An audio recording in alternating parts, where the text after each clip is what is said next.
If you're sober curious, or perhaps you've started your sober journey already, this video is going to be for you. I put out a Q&A sticker on my Instagram to say, hey guys, what questions do you have about being alcohol free? What things do you want to know more about? Perhaps there's challenges that you face, and I've had loads of responses. So hopefully some of your questions and queries might be answered in this very video. My name's Alex George and I'm over 2.5 years alcohol free, and I can say it has changed my life, but it hasn't been without its challenges or things to overcome. You're going to hear some of that in this video ahead, and I really hope, genuinely, this video will help support you move through those things and enjoy what is an incredible life without the booze. If you haven't already, do subscribe to the channel. We release videos every single Sunday to support you on your journey. Right, let's get started. So, the trusty phone. What I've done is I've gone through the questions you've asked on Instagram. Thank you so much to everyone that sent in questions. And I've collated the ones that kind of represent a lot of the questions people have asked. So the common themes that have come up. So I've grabbed a few questions that kind of reflect a lot of those themes. I've got loads of questions. I'm going to see how many I can go through. Some will be longer answers, some will be shorter. Let's get started. So, first question, advice for a doctor 3 months alcohol free and not feeling like they can socialise anymore. Now, it's a really interesting point actually when you're kind of 3 or 4 months into quitting alcohol, because in the first few months you're focused on making this change, like what is my life going to look like? You're perhaps thinking about the practicalities of not drinking. You've cleared out the cupboards, or you're starting to think about what you're going to do on a Saturday now, or perhaps you're just getting to the swing of living without the booze and getting used to being without the booze. Then a few months later, once you kind of got through that period, you kind of settled into it now, you kind of know a little bit of how this works, perhaps you've noticed some changes already to how you feel. You do have this point where you're kind of like, okay, like how do I now like take all of this and make sure that I'm really living? And I think the socializing part of it can be really tricky, because in the first few months when I stopped drinking, I actually was really, really careful to socialise a lot. In fact, I made plans every weekend. I would go out even, say Thursday or Friday night, just to make sure that I wasn't falling into the trap of like withdrawing. But what's quite hard is a few months in, you kind of get a little bit tired of doing that. And you also start questioning what socialising looks like for you. So in the first few months, I was kind of going to the pubs anyway. I was like, go to the pub, I'll have an alcohol-free drink. But then I was kind of like, do I enjoy this that much? Is this the kind of socializing that I want to do? And then I started like stopping going along to those things, and I quickly had to think about new ways to meet people or to hang out with friends and do things that weren't centered around the pub. That doesn't mean that I don't go to the pub still, or that I don't think there's value in that, but I do think that, part of the joy of quitting alcohol is you find new things to do. And I think 3 months is a bit of a transition point. So first thing I would say is, don't panic. I think that's quite normal. Have a think about what you enjoy doing is perhaps a really good way to think about socializing. It's like, what do I enjoy doing in my time? If I was going to go and hang out with a friend or meet someone new or whatever it would be, what would that activity be? Is it kind of being in some sort of like social group club? Is it like going out for a walk on the weekend? Is it going out for dinner? Is it playing tennis, a hobby? What things would I like to do? What are those environments that I'd like to be in with other people? And then think like who can kind of come along to this that would enjoy it. It could be someone else that's also alcohol free, or someone that drinks but wants to hang out with you. And that's what I learned to do really was, a lot of my friends that still drank wanted to hang out with me. So I thought, well, let's offer up a different alternative that's interesting to them, that they're going to enjoy, that isn't centered around the pub. So going for a long walk in Richmond, for example, going out on the motorbike, going on a cycle, going to the gym, which we did a lot, go and do some weights, have a jacuzzi, chill, have food afterwards, go for Nando's. There's lots of things that you can do. It does require effort. So I would say don't panic about it. Allow the transition and change. Think about the kind of environments you'd like to be in and socialise in, and try and get people to come along and enjoy it. But it does require effort. You do have to put more effort into socialising when you don't drink. That is a definite. It's easy to go to the pub and pour a pint. It's harder to plan a game of tennis. Simple as that. Next question. How to deal with friends who subtly peer pressured me to drink and stay out. So this is really important, and this is all about boundaries, and it's all about making sure your friends and the people around you understand that what you're doing is important to you and you're taking it seriously. I think there's a few questions around the kind of friendship dynamics point that we're going to come and get through in this video. And I think it's because it's really common. It's an area that causes people a lot of discomfort or difficulty. And I think there's a few things and a few reasons why. Number one, if you were drinking in the previous time, or someone that's drank previously, if you're someone that's socialized previously with drink, chances are the people that you are friends with also do that. So you're going, we used to drink together, but now I'm not going to drink. So you're changing, and perhaps they're staying the same, or they're continuing what they're doing. That creates a kind of dynamic where they're like, well, what's changed here? So you're not going to have fun with us anymore? Do you not enjoy being with us? Why are you moving away from what we've known? And that often triggers people. It can make people kind of question, like, do you not want to be friends anymore? Do you not enjoy what we do? And I think all of that can result in people trying to kind of pressure you back into it, like, go on, have a drink, or like, you've done a month without it, like, you've done great, but let's, have a beer, or stay out, don't go home, all this kind of stuff. And I really think it is about boundaries. It's about people understanding quitting alcohol is important for me. I want to do this because of X, Y, and Z. You can be very honest with them. You can tell them as much or as little as you want. I don't want to drink alcohol. This is important to me because I want to feel healthier. I want to feel happier. So I'd really appreciate it if you don't pressurize me to drink, or you just accept and even possibly encourage the fact that I'm making this choice. If that person is unable to do those things, then at a very basic level, at least accept that you're not drinking, not pressurizing you, they're not your friends. And that's really important to understand. And there are people that you will shed from your life when you stop drinking. Don't fight that. That is part of it. You've decided to change your life. If you decide to change your life will change. That includes people around you. Boundaries, explain clearly that this is important to you and that you would appreciate them not pushing you. If they continue to do that, you need to question your friendship with them. Most people and most friends will accept it, and they might even feel bad a little bit later on in time, but like, oh, I'm really sorry, I tried to push you to have a drink when you were early on quitting. I'm sorry about that. Or, they might say once or twice, oh, you sure don't have a drink, and they'll stop. So don't be too harsh on people. If people do adapt and go, oh, fair enough, sorry, I apologise, give them a chance, because, for them, they've got their own things going on and they have their own beliefs still around alcohol, or they haven't seen the world the way that you see it now, and that is okay. It was good, so let's start. What is a good goal to start with when considering giving up alcohol? So I guess it can be quite a broad question in some senses. For me, I think the goal for me is not to drink each day, and that allows the days to take care of themselves, the weeks and the months and then the years happen and roll on. But if you were going to say, I want to try this way of life and see if I prefer it to drinking, 90 days is a good goal. The reason is a month's really good. It's not long enough for you to learn to enjoy or to start enjoying the way of life that comes with alcohol-free living. A lot of the health benefits take 90 days to 6 months to realise, but even within the 90 days you will see a lot of benefit. And I think it takes a good few months for the sleep, for example, to improve, which is a really big central part of why you have more energy then, that you feel better and so on. So give yourself enough time to settle in, which takes a good few weeks, and then to start growing into this new way of life. Then at 90 days you can make that call and go, am I happier as a person not drinking, or do I think I'm happier drinking? And you can make that call. Everyone has different ways of doing it. Some people set out, I want to do 6 months, I want to do a year. I think big time frames can be really daunting. I also think saying, right, I'm never drinking again is a huge pressure. I think that puts a lot of pressure on yourself. I personally don't say that. I still wouldn't say I'm never drinking again. You might have seen in my Will I Stay Sober video, 2.5 years alcohol-free, reflecting on that. You'll hear me talk a lot about this. So if you want to hear about that, head over there and have a listen to that video, watch that video.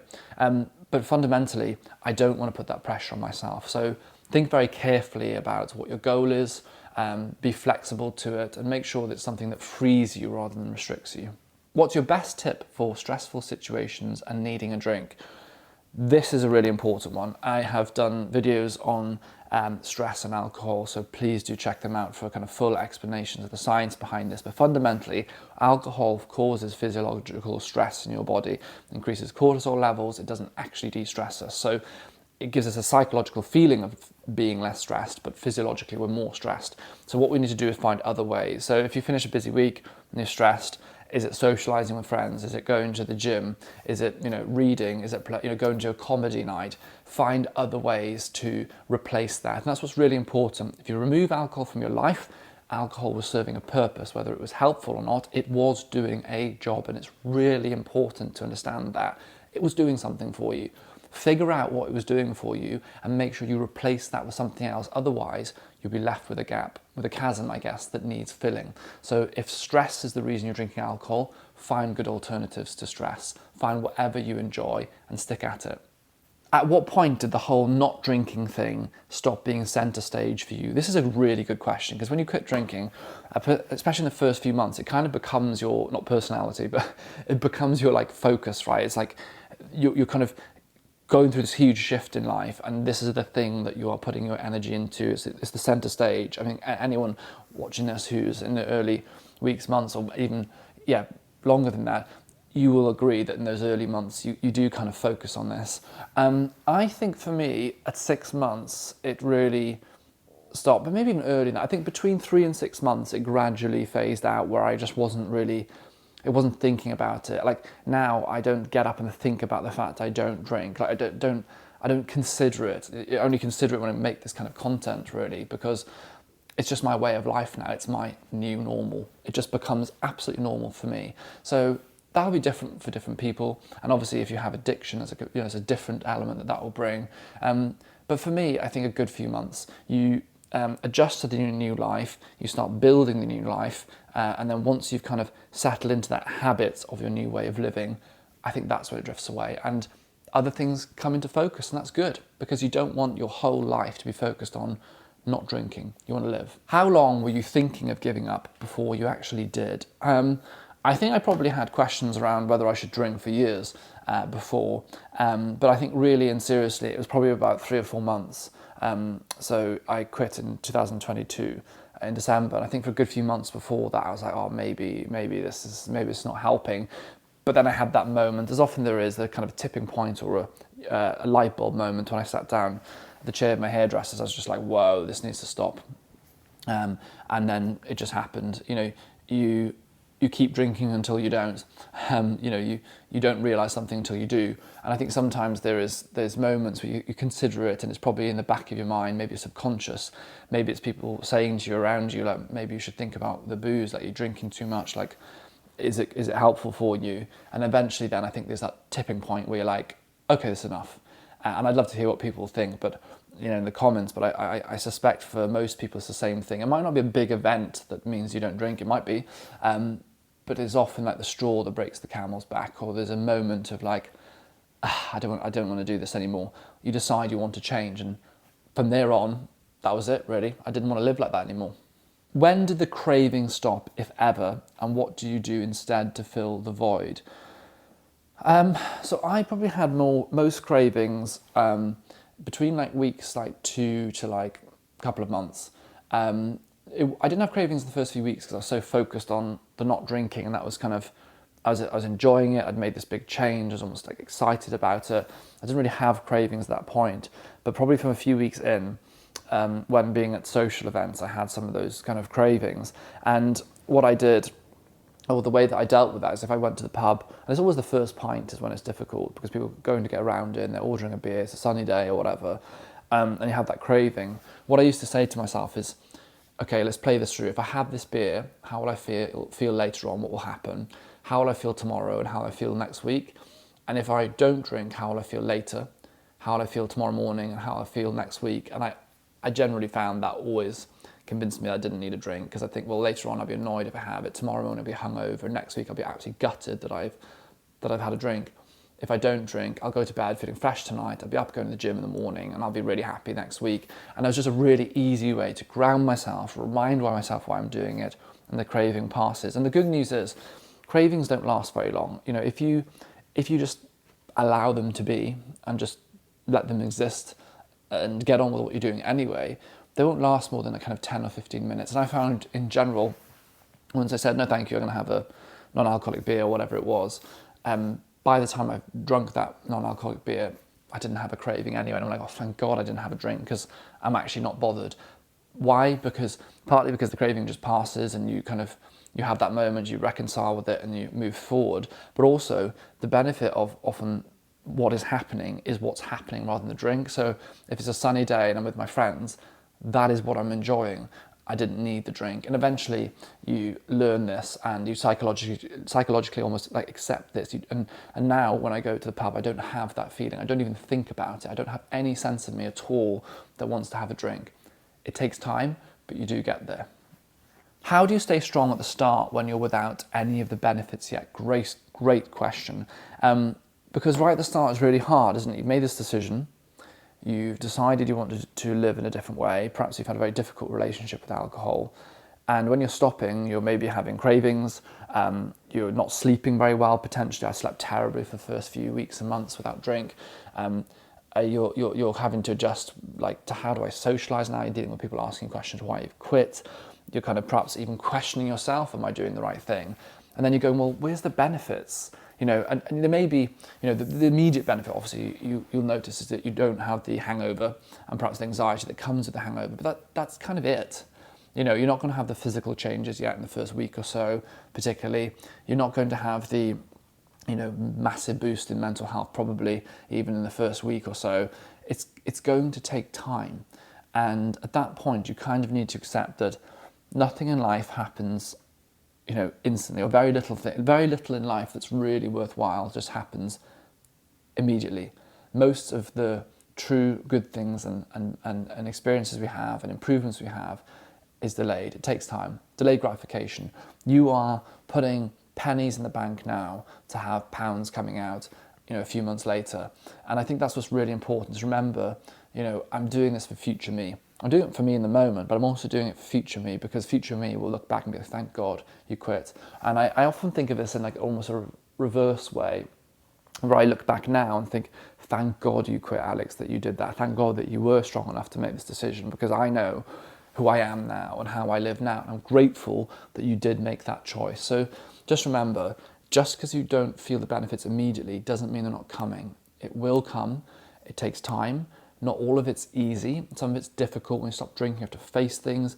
You have to, there's the reason that you were drinking. You have to deal with that. And it's not easy, but the good stuff will come. And I promise you, it will be well worth it. So, just focus on that. Why am I doing this? What is my why? What do I want? What am I living for? And what you can do if you want to have kind of motivational things in terms of treats or whatever you would call it. I know it is, like rewards or whatever.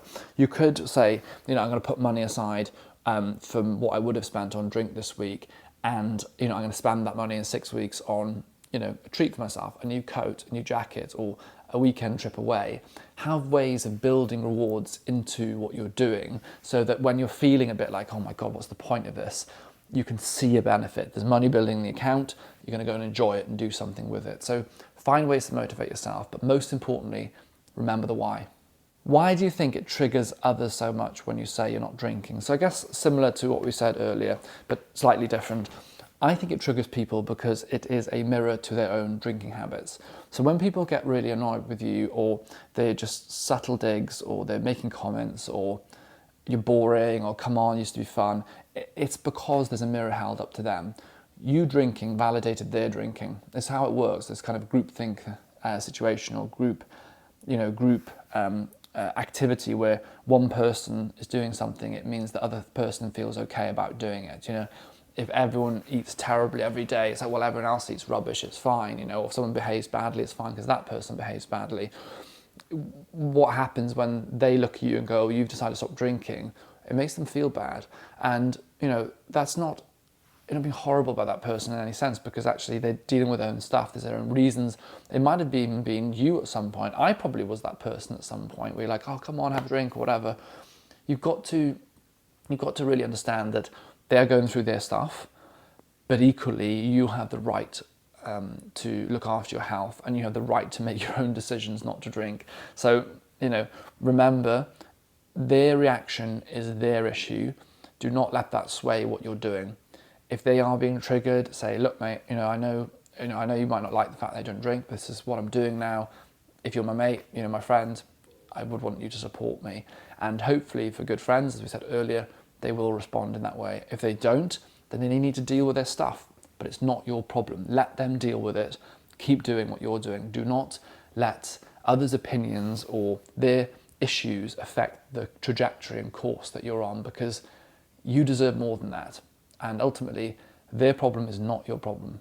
Have you thought about launching your own non-alcoholic drink? Well, there might be something soon on this. Something I've thought about for quite a few years. And yeah, I can have more news and updates on this very soon, but I've been working on something that I'm quite excited about. So yeah, we'll see. Did you attend a support group, or were you able to move forward with therapy? So really good point. So I think sometimes there's a lot of kind of stigma still around people going to support groups, whether that's AA or other ones that kind of support you through struggles with drugs or alcohol. And it's a real shame, because ultimately people are going to get support and help the same way they would with any other struggle, like a physical illness or another mental struggle or illness. And so there is no shame around doing that. I didn't, because I didn't really struggle with an addiction. I had a huge problem with drinking, didn't have addiction with a drink. So I personally needed to deal with the reasons that I was drinking rather than being addicted to it, if that makes sense. It's very complex and that's very oversimplified, but effectively the therapy, the self-help, the work that I was doing elsewhere in my life, the exercise, all those things was kind of what I needed to do to move through it. But if you're someone watching this and you think, do you know, I actually struggle with addiction, I keep falling back into the trap of drinking, or I think I'd benefit from having people around you, do it. I mean, I've got friends that have done it and swear by it and actually really enjoy it, which really sometimes people are surprised by. They enjoy the fact they're surrounded with other people or on this journey with them. They feel motivated by it, supported by it. They make amazing friends. I know people have made like lifelong friends through those groups, you know, so don't count it out. If you think it's a benefit, go along. As I often say to people, what's the worst can happen? You go along to support group, to AA or whatever it would be, and you go, it's not for me. Cool, you don't have to go again. Okay. Does having a glass of wine once a month with dinner make a difference to anxiety? Good question. A lot of people talk about this. Now, for me, I rather be without alcohol. Lots of reasons. I have ADHD. If I have one glass, I'm more likely to have many more glasses. That was a big part of the problem with alcohol for me. And also I've just genuinely enjoyed just removing it from my life. So that's my personal choice. But some people watching might say, well, actually I do want to have the occasional glass of wine. Maybe it's at Christmas or maybe it's once a year and so on. And that's obviously people's right to do that. Will it affect you? I think one glass of wine is not likely to have a large physiological effect on your body. I think that's obvious. But that's not to say at that moment it won't have effect, because in the sense of, if you have a glass of wine, you know, especially if you haven't drunk for a long time, which I presume this person hasn't, if you have a glass of wine, you're probably going to feel really tipsy from that. So that's telling you that it's having that drink is actually affecting your mind in that moment. And so it may well be that after that you might feel anxious the next day.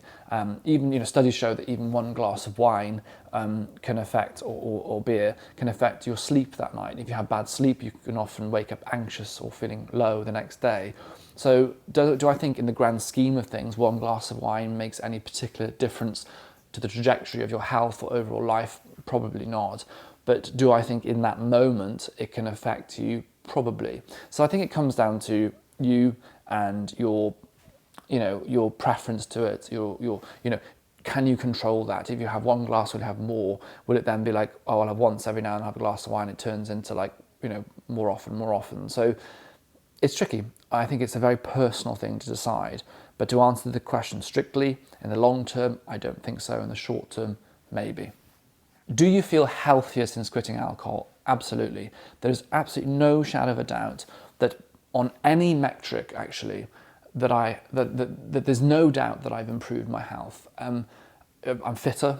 I've run several half marathons, I've run a marathon now, I'm running another half marathon, the Great North Run, later this year. So if you're someone that's getting into running, check out my Instagram page because I'm doing a lot of content around that.